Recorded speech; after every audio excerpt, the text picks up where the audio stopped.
제22대 국회의원 선거가 이제 8일 앞으로 다가왔습니다. 국가를 잘 이끌어가기 위해서는 국민을 대표하는 국회의원을 잘 뽑아야 할 텐데요. 오늘은 한국기독교공공정책협의회와 세계성시화운동본부에서 사무총장직을 맡고 있는 김초령 목사와 함께 제21회 총선과 관련한 이야기 나눠보도록 하겠습니다. 안녕하세요. 안녕하세요. 안녕하세요. 네, 사무총장님, 세계성시화운동본부, 또 한국교회총연합, 한국기독교공공정책협의회, 또 중앙선관위가 제21회 국회의원 총선거 투표 참여 공명선거 캠페인을 전개하고 있다고 들었습니다. 정확히 이 캠페인은 어떤 건가요? 예, 제22대 총선은 투표하는 당신이 애국자입니다와 또 투표하는 당신이 나라의 주인입니다라는 슬로건을 걸고 국내 성시화운동 본부들과 함께 온 오프라인에서 캠페인을 전개하고 있습니다. 네. 특히 홍보물 디자인과 문구 등을 중앙선거관리위원회 자문을 거쳐서요. 철저하게 정치적 중립성을 견지하면서 캠페인을 전개하고 있는데 호응이 무척 좋습니다. 네, 또 최근에는 투표 참여 공명선거 기독교 10대 지침을 발표한 것으로 알고 있습니다. 이 지침에는 또 어떤 내용들이 포함되어 있나요? 네, 우선 가장 중요한 것은 기독교 유권자 한 분 한 분이 투표 참여의 중요성, 한 표의 중요성을 인식해야 한다는 것이고요. 네.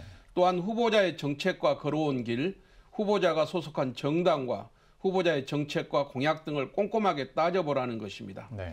그리고 교회는 선거법 위반 논란에 휩싸이지 않도록 강단에서 설교와 기도, 강고할 때 특별히 주의해야 한다는 것을 담았습니다. 네. 특히 국민의 의사를 왜곡시키고 유권자가 바른 판단을 하지 못하게 결과적으로는 그 건전한 민주주의를 저해하는 가짜 뉴스와 허위 사실을 생산하거나 유포하지 말 것을 강조하고 있습니다. 네. 이는 곧 10계명 중에 9계명, 내 이웃에 대하여 거짓 증거하지 말라는 계명을 어기는 것이기도 하고요. 마지막으로 선거가 끝난 후에 국민의 의사를 존중하여서 국민 화합을 위해 힘써야 한다는 것을 담고 있습니다. 이번 선거는 역대 어느 선거보다 치열하게 전개되고 있는데요. 네. 선거 후 후유증이 예상됩니다. 우리 기독교 유권자들은 선거 결과에 승복하고 한마음으로 국가 발전에 힘을 모아야 할 것을 담고 있습니다. 이번 캠페인에 대해서 중앙선거관리위원회에서 10대 지침을 공직선거 투표 참여 및 공명선거의 훌륭한 지침으로 인정을 하고 있습니다. 네, 맞습니다. 우리의 한 표가 결국에는 더 나은 사회를 만드는 초석이 될 텐데요. 현재 우리 사회가 직면한 문제들을 또 살펴보면요. 저출산, 의료개혁 문제, 당면한 내홍이 정말 많습니다. 각 정당의 주요 공약은 이런 문제와 관련해서 어떤 대안들을 담고 있는지도 소개해 주시면 좋을 것 같습니다. 네, 한국교회가 가장 선도적으로 추진하고 있는 저출산 극복을 위한 정책과 공약을 주요 정당의 10대 정책과 공약을 살펴봤는데요. 더불어민주당은 10대 정책 중 두 번째가 저출산 문제를 해결하겠다는 것이거든요. 네. 네. 결혼, 출생, 양육의 양립이 가능한 사회 구조를 실현하기 위해서 자녀 가구에게 24평형, 세 자녀 가구에게 33평형, 분양 전환 공공임대주택을 제공하겠다고 공약을 내세웠습니다. 네. 네. 또한 모든 신혼부부에게 가구당 10년 만기 1억 원 대출, 첫 자녀 출생 시 무이자 전환, 둘째 출생 시 무이자와 언금 50% 감면, 셋째 출생 시 무이자와 언금 전액 감면이라는 파격적인 공약을 내세웠고요. 그리고 18세까지 월 20만 원의 아동 바우처를 지급하겠다는 걸 내세우고 있습니다. 네. 더불어민주당 이성 비례정당인 더불어민주연합은 세 번째 공약에 출산과 육아는 국가가 책임지겠다는 그런 공약을 내세우고 있고요. 또 국민의힘은 두 번째 공약으로 촘촘한 돌봄, 양육 환경 구축을 내세우고 있습니다. 네. 특히 아이돌봄 서비스 정부 지원을 가족과 민간 돌봄으로 전면 확대하겠다는 공약을 내세웠는데요.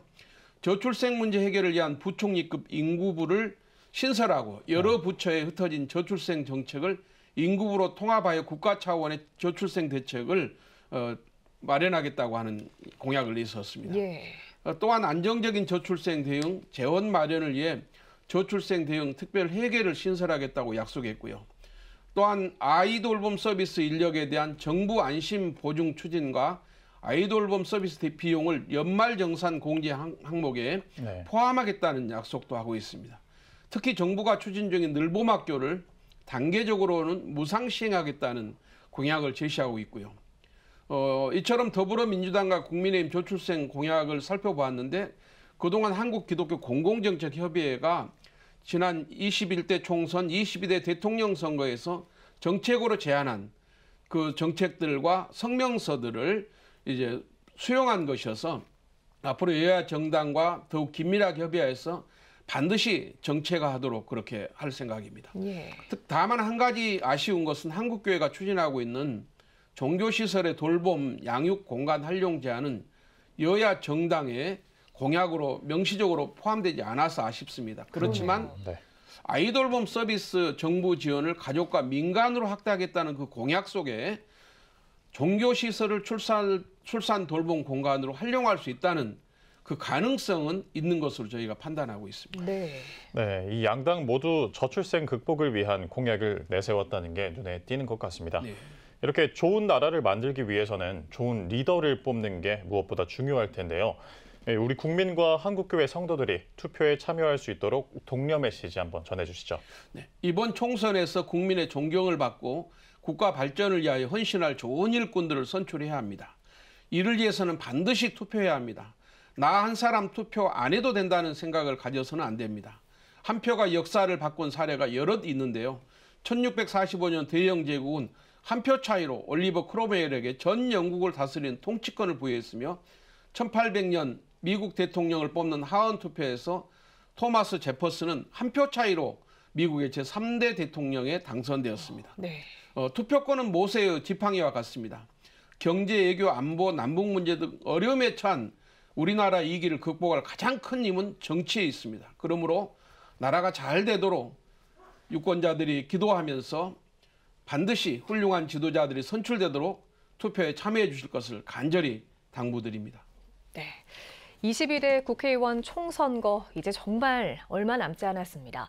이번 선거에 우리 한 표 한 표가 미래에 결정되는 만큼 한국교회 성도님들께서도 투표에 꼭 참여해 주시길 바랍니다.